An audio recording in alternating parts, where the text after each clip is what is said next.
Assalamualaikum students, our today's history topic is the United Nations organizations.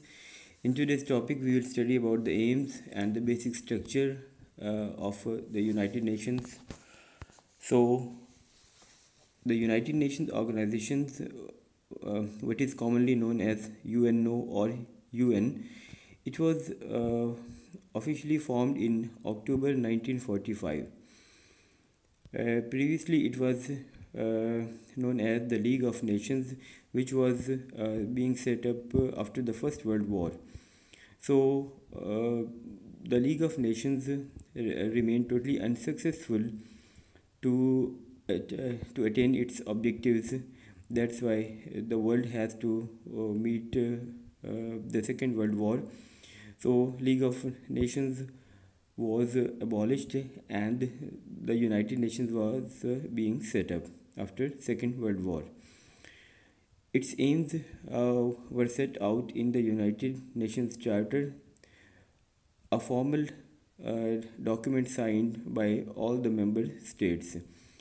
So here are the aims of the United Nations organization in front of you. The basic aims were to save the world from future wars like First World War and Second World War. Secondly, to ensure that all people have basic human rights. Thirdly, to establish equal rights between large and small nations. Fourthly, to ensure that countries respect international laws and obey treaties signed by different countries. And finally, the aim was to work for higher standards of living and the social progress.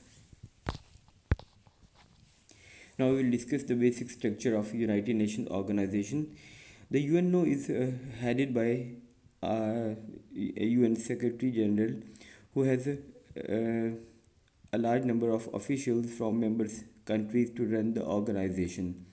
Its two main bodies or offices are the General Assembly of Delegates from all countries and Security Council. The second one, it was made up of 5 permanent members who are USA, Great Britain, China, Russia, and France, and 10 non-permanent members chosen by the Assembly to serve for the period of 2 years.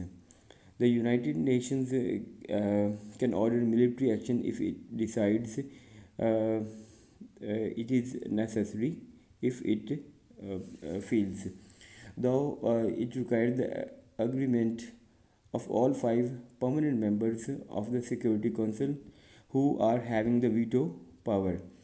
In recent years, such action has been taken in Yugoslavia and Serbia and against Iraq in 1990 during the Gulf War.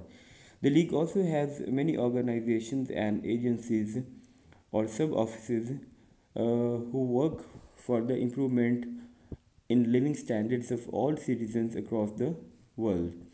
So this is achieved in a number of ways. Here is the list of the major offices or organizations or agencies of United Nations organization. So first one, the International Court of Justice. Second, the Economic and Social Council.